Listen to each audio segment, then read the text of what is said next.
সকলকে নমস্কাৰ। সকলকে নমস্কাৰ জনাইছো। কি খবৰ আপোনালোকৰ? ভালে আছে? জয় আই অসম, জয় আই অসম, জয় আই অসম।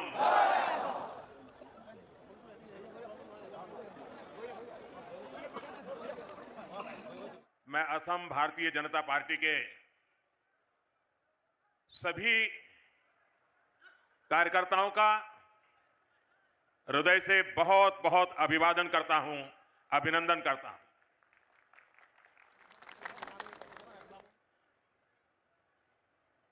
बड़ी बड़ी आम सभाएं करने का तो बहुत अवसर मिलता है। जनता जनार्दन को उनके दर्शन करना, उनसे संबोधन करना, ये लगातार चलता रहता है। लेकिन असम के बूथ लेवल के कार्यकर्ताओं के दर्शन करना, ये मेरे लिए बहुत बड़ा सौभाग्य है।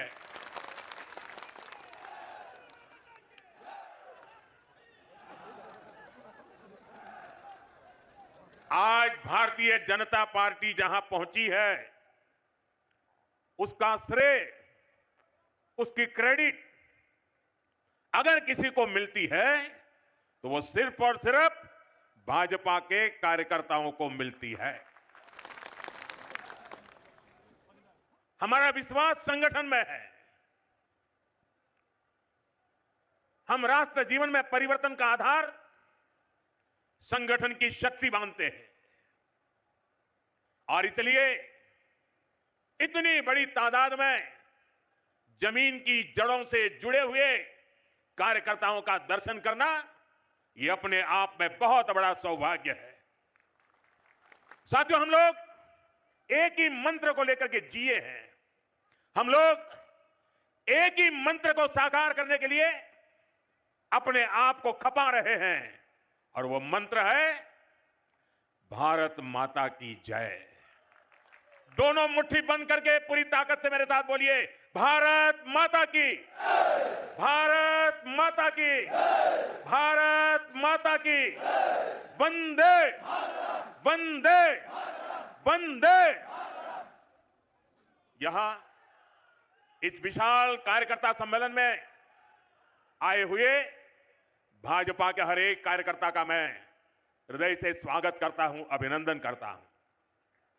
भाजपा में रहते हुए आपने मां भारती की सेवा को, जनता की सेवा को अपना धर्म बनाया है। आप सभी भाजपा कार्यकर्ता ही भाजपा की प्राणवायु है, ऑक्सीजन है। भाजपा का कार्यकर्ता परिश्रम की पराकाष्ठा करता है और उसके कारण भारतीय जनता पार्टी आगे बढ़ती है। साथियों, मैं गर्व से कहता हूं, अगर मेरा सबसे बड़ा कोई क्वालिफिकेशन है, मेरी सबसे बड़ी गौरवपूर्ण मेरे जीवन की बात है, तो वो यही है कि नरेंद्र मोदी भाजपा का कार्यकर्ता है। और एक भाजपा कार्यकर्ता के तौर पर मैं असम के अपने सभी कार्यकर्ता और भाई बहनों को, संगठन की शक्ति को सर झुका करके नमन करता हूं। साथियों, मैं मां आदिशक्ति, मां कामाख्या को भी कोटि कोटि प्रणाम करता हूं। मां कामाख्या की असम पर, असम वासियों पर, देश पर, देशवासियों पर बहुत कृपा रही है। उनके आशीर्वाद से असम ने राष्ट्र रक्षा और देश की स्वतंत्रता, देश की संस्कृति को आगे बढ़ाने वाली अनेक संतानें दी हैं। ऐसी ही एक महान संतान कविंद्र पुरकायस्थ जी को मैं आज प्रणाम करता हूं। उन्होंने अपना पूरा जीवन असम और समाज की सेवा के लिए समर्पित किया। इसी योगदान को नमन करते हुए बीजेपी एनडीए सरकार को उन्हें पद्म पुरस्कार से सम्मानित करने का सौभाग्य मिला है। वर्ष 2014 के बाद नॉर्थ ईस्ट के 125 से अधिक महान व्यक्तित्वों को पद्म पुरस्कार मिले हैं। 125 से अधिक। ये दिखाता है कि असम की धरती का, नॉर्थ ईस्ट की धरती का सामर्थ्य कितना बड़ा है। नॉर्थ ईस्ट का यही सामर्थ्य अब विकसित भारत का बहुत बड़ा आधार है। साथियों, कुछ दिन पहले ही देश का बजट आया है। बजट के बाद असम का, नॉर्थ ईस्ट का मेरा ये पहला दौरा है। जिस नॉर्थ ईस्ट को कांग्रेस ने हमेशा नजरअंदाज किया, हम उस नॉर्थ ईस्ट की भक्ति भाव से सेवा कर रहे हैं। नॉर्थ ईस्ट हमारे लिए अष्टलक्ष्मी है। इस वर्ष का बजट अष्टलक्ष्मी के लिए बीजेपी एनडीए के विजन को और मजबूती देने वाला है। बजट में बहुत अधिक फोकस नॉर्थ ईस्ट को आर्थिक रूप से आत्मनिर्भर बनाने पर है। इस साल असम को टैक्स की हिस्सेदारी के रूप में लगभग 50,000 करोड़ रुपए मिलने वाले हैं। साथियों, कांग्रेस सरकार के समय असम को कैसे पाई पाई के लिए तरस कर रखा जाता था, और वो आपको तो भली भांति याद होगा।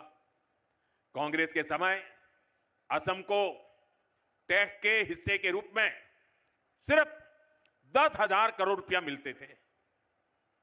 अब भाजपा सरकार में असम को कांग्रेस सरकार के मुकाबले 5 गुना ज्यादा रुपये मिल रहे हैं।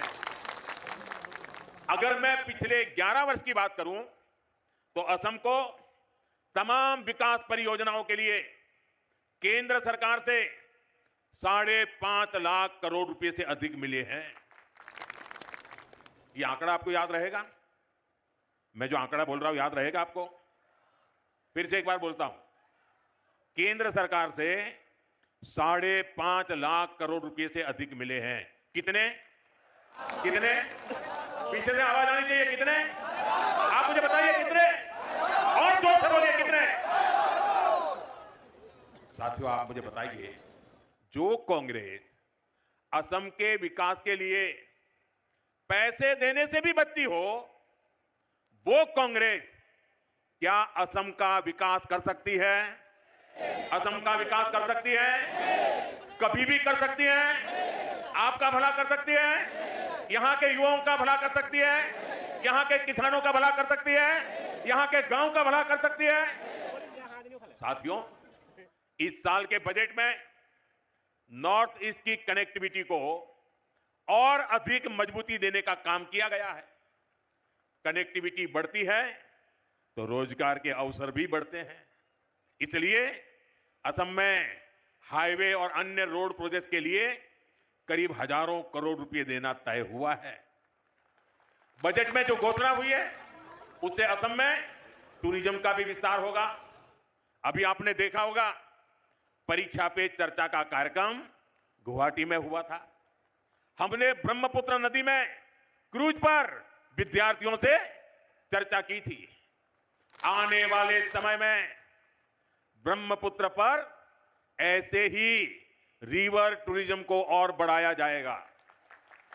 मैं ऐसे ही वहां नहीं गया था, मैं देश को बताना चाहता था कि टूरिज्म के लिए इससे बेहतर जगह नहीं है। आओ, ये मेरा असम है, ये मेरी ब्रह्मपुत्र है। आइए, इस बार के बजट में इसके लिए भी व्यवस्था की गई है। साथियों, आज के दिन देश की नजरें असम पर है। सबने देखा कि असम का, नॉर्थ ईस्ट का सामर्थ्य क्या है। थोड़ी देर पहले जब मैं वायुसेना के विमान से मोरान के हाईवे पर उतरा, रनवे पर नहीं, हाईवे पर विमान से उतरा, तो एक नया इतिहास बन गया। कभी नॉर्थ ईस्ट का नाम आते ही लोग सोचते थे अरे यार छोड़ो, टूटी फूटी सड़कें, कोई ठिकाना नहीं, निकलेंगे तो पता नहीं कब पहुंचेंगे। वो भी एक वक्त था, ये भी एक वक्त है। और आज यहां ऐसे हाईवे बनकर तैयार हो रहे हैं जहां सिर्फ गाड़ियां ही नहीं चलती, बल्कि हवाई जहाज भी लैंड करते हैं।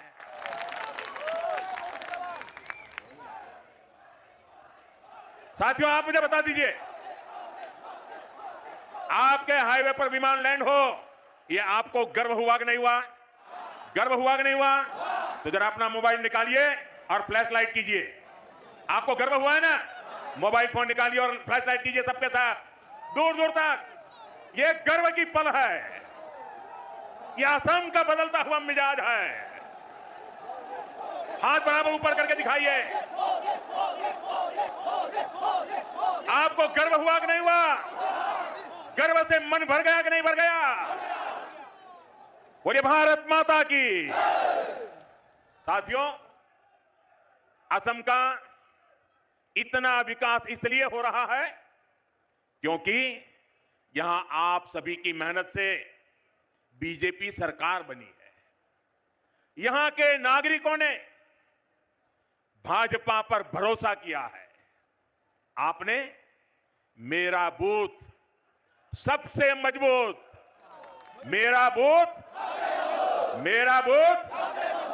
मेरा बूथ सबसे मजबूत की भावना से बूथ बूथ जाकर एक एक परिवार को मिलकर, एक एक मतदार को मिलकर बीजेपी के हर समर्थक को अपने साथ जोड़ा, उन्हें उनके वोट की ताकत का परिचय करवाया और इसी प्रयास से ही असम में बीजेपी की सरकार बनी।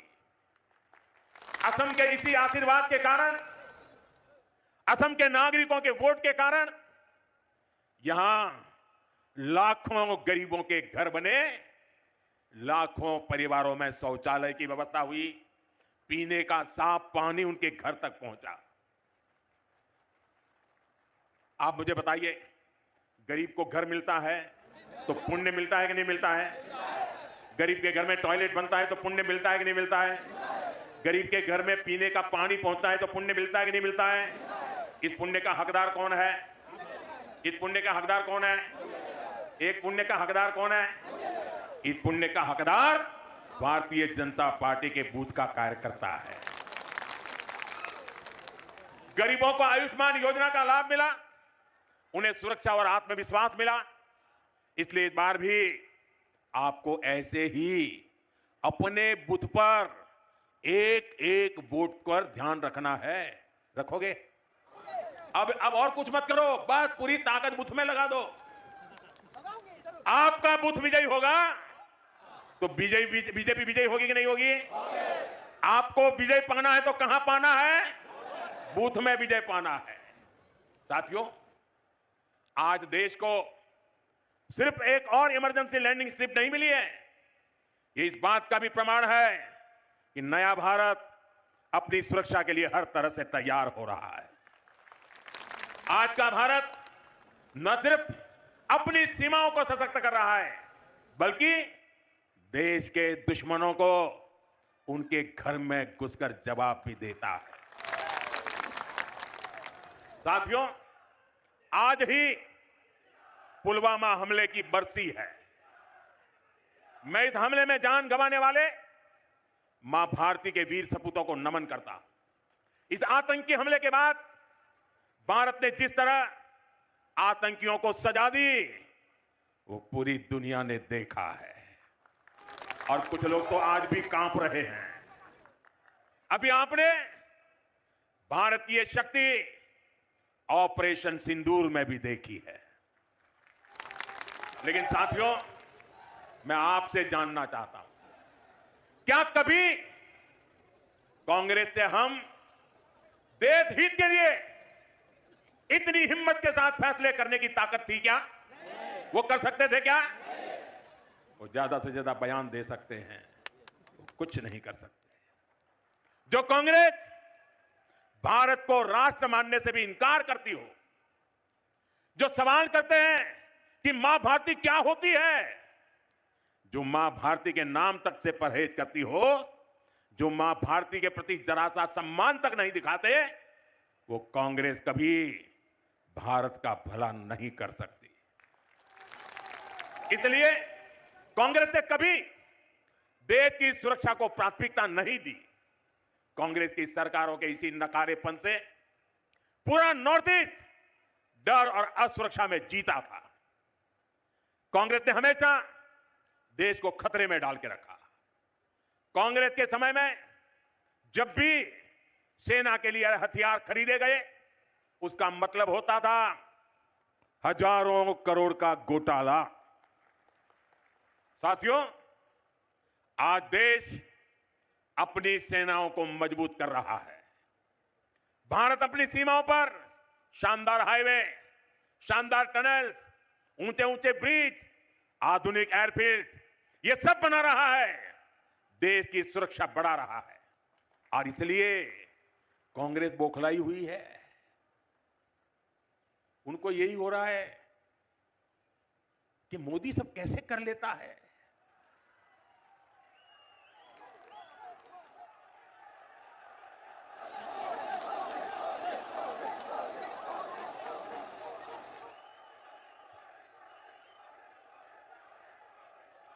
उन बेचारों को नींद नहीं आती, नींद नहीं आती।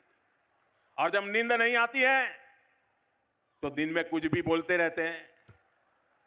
साथियों, आज की कांग्रेस हर उस विचार, हर उस आतंकी को कंधे पर बिठाती है जो देश का बुरा सोचता है, जो लोग देश के टुकड़े टुकड़े करने का सपना देखते हैं, जो लोग नॉर्थ ईस्ट को भारत से अलग करने के नारे लगाते हैं, वो कांग्रेस के लिए पूजनीय बन चुके हैं। आजादी के समय मुस्लिम लीग ने देश का बंटवारा कराया। अब आज की कांग्रेस मुस्लिम लीगी माओवादी कांग्रेस बनकर फिर देश बांटने में जुट गई है। एएनएमसी है माओवादी मुस्लिम लीगी कांग्रेस। और इसलिए आपको कांग्रेस से सावधान रहना है और असम की जनता को भी सावधान करना है। साथियों, यहां जो नौजवान है, जो अभी 20-25 वर्ष के हैं, उन्हें कांग्रेस का कुशासन शायद पता नहीं होगा, याद नहीं होगा। कांग्रेस की सरकारें चाहे असम में रही हो या फिर दिल्ली में, उन्होंने असम को अपने हाल पर छोड़ दिया था। आज जब मैं यहां ब्रह्मपुत्र के तट पर खड़ा हूं तो इस महान नदी का ही उदाहरण देता हूं। असम के विकास में, असम के लोगों के जीवन को आसान बनाने में ब्रह्मपुत्र की बहुत बड़ी भूमिका है। लेकिन कांग्रेस के 70 साल के शासन में ब्रह्मपुत्र को पार करना हमेशा बड़ी चुनौती रहा। आजादी के बाद से लेकर 2014 तक, और उनके तो प्रधानमंत्री यहां से चुन करके गए थे, यानी लगभग 7 दशक में कांग्रेस सरकारों ने ब्रह्मपुत्र पर सिर्फ 3 पुल बनवाए थे। इतने दशकों में कितने पुल? कितने? आप कल्पना कर सकते हैं कि इतनी विशाल नदी और असम की इतनी बड़ी जनसंख्या को जीवन देने वाली नदी पर सिर्फ 3 पुल बने थे। क्या ऐसी हालत में असम तेज विकास संभव था क्या? तेज विकास संभव था क्या?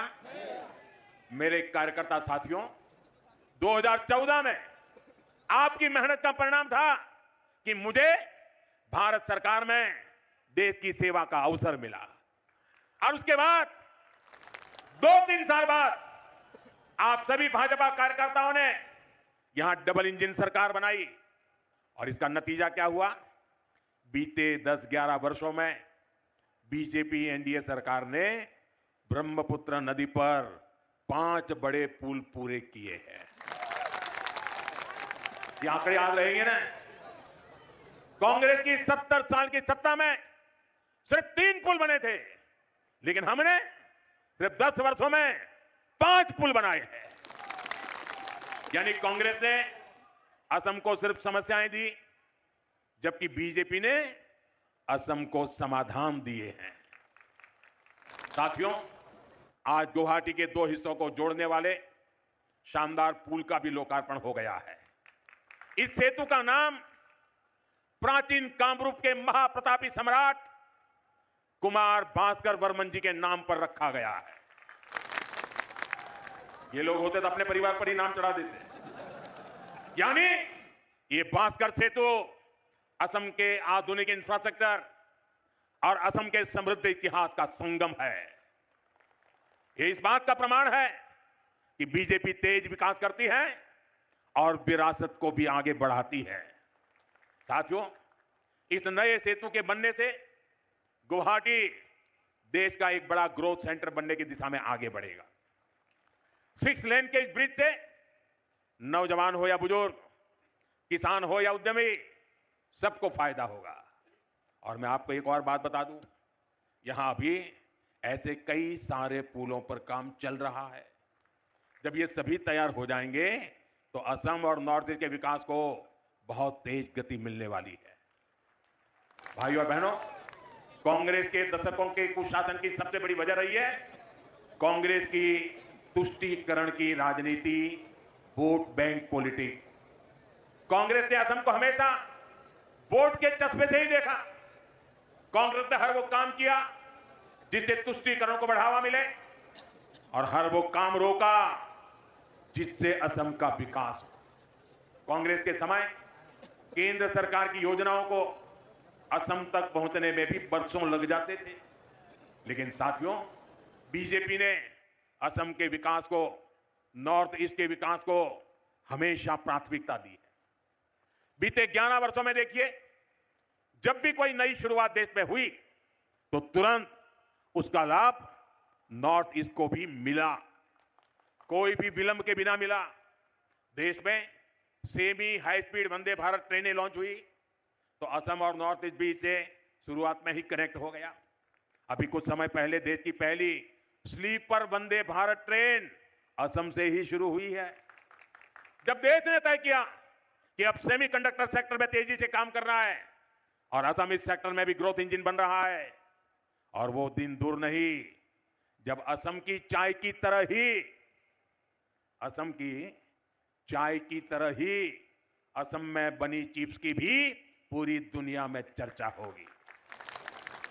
चाय से लेकर के चिप्स तक असम की विकास यात्रा दिखाई देती है।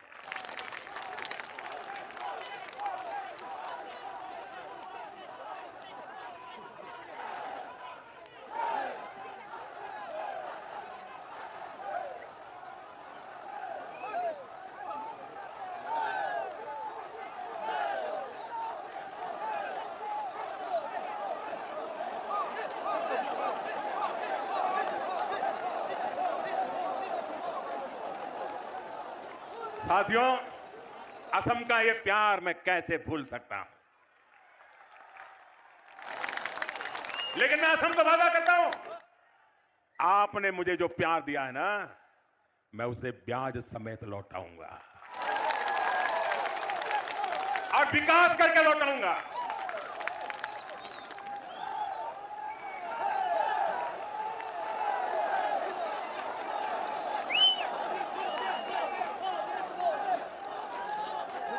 साथियों, मैं आपको डिजिटल कनेक्टिविटी का भी उदाहरण दूंगा। आप देखिए, कांग्रेस के समय में 3G और 4G टेक्नोलॉजी आई, ये 2G के घोटाले भी आए, लेकिन नॉर्थ ईस्ट तक, असम तक उसे तेजी से पहुंचाने के लिए कांग्रेस ने मेहनत ही नहीं की। और जब भाजपा सरकार में 5G टेक्नोलॉजी आई तो हमने क्या किया? हमने इस टेक्नोलॉजी को पूरे असम में, पूरे नॉर्थ ईस्ट में गांव-गांव तक पहुंचाने के लिए काम किया। इस सैचुरेशन अप्रोच के कारण आज गुवाहाटी के युवाओं को हाई स्पीड इंटरनेट का लाभ मिल रहा है। और जब असम में NIC डेटा सेंटर की भी शुरुआत हुई है, ये डेटा सेंटर यहां के नौजवानों को बहुत बड़ा लाभ देने वाला है। साथियों, एक और उदाहरण स्वास्थ्य सेवाओं का भी है। कांग्रेस ने दशकों तक एम्स के विस्तार पर ध्यान नहीं दिया, जब अटल जी की सरकार बनी तो एम्स की संख्या बढ़ाई गई। इसके बावजूद हालत यह थी कि 2014 में देश में सिर्फ 6 एम्स थी। आपने 2014 में मोदी को देश की सेवा का अवसर दिया और आज देश में एम्स की संख्या बढ़कर 20 से ज्यादा हो चुकी है। बीजेपी सरकार ने एम्स गुवाहाटी का भी निर्माण किया है। इसके अलावा असम में कई मेडिकल कॉलेज और कैंसर हॉस्पिटल भी खोले गए हैं और कल ही हमने पीएम राहत स्कीम को भी मंजूरी दी है। देश के किसी भी हिस्से में अगर कोई भी व्यक्ति किसी दुर्घटना में घायल होता है तो केंद्र की सरकार की ओर से उसका 1.5 लाख रुपए तक का इलाज मुफ्त में कराया जाएगा। एक्सीडेंट के बाद तुरंत मदद मिलने से जान बच जाती है। साथियों, यहां आए भाजपा कार्यकर्ताओं में बड़ी संख्या में मेरे युवा बेटे बेटियां की है। आप याद रखिए, देश में जब मैनेजमेंट और उच्च शिक्षा की बात होती थी तो असम और नॉर्थ ईस्ट के युवाओं के पास सिर्फ पलायन का ही विकल्प होता था। लेकिन आज देखिए, आईआईएम पालसबारी का नया कैंपस शुरू हो चुका है। आईआईटी गुवाहाटी का भी आधुनिकीकरण हो रहा है। इसके अलावा असम में आईआरआई, इसकी भी स्थापना की गई है।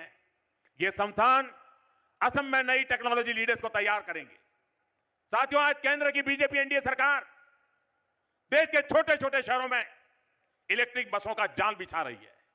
आज ही मुझे गुवाहाटी में 100 इलेक्ट्रिक बसों को हरी झंडी दिखाने का अवसर मिला।